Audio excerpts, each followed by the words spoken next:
各位觀眾大家好，歡迎大家收看漢語寫作能力加強課程。係講你有好嘅寫作能力，就做得啲中高級漢語能力認證，也係高級能力認證，拿到好成績。漢語寫作相關嘅考試題型，喺漢語能力認證嘅考試地步。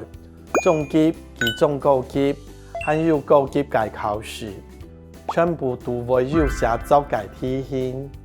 你禮拜嘅課程係針對中高級嘅寫作，嚟教大家做得拿下高分嘅策略。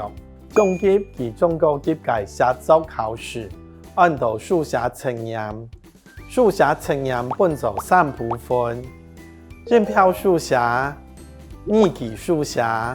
走文，接下來我們就會照着這個順序跟大家介紹所有的題型，我們可以運用這些得分策略來培養自己的寫作能力。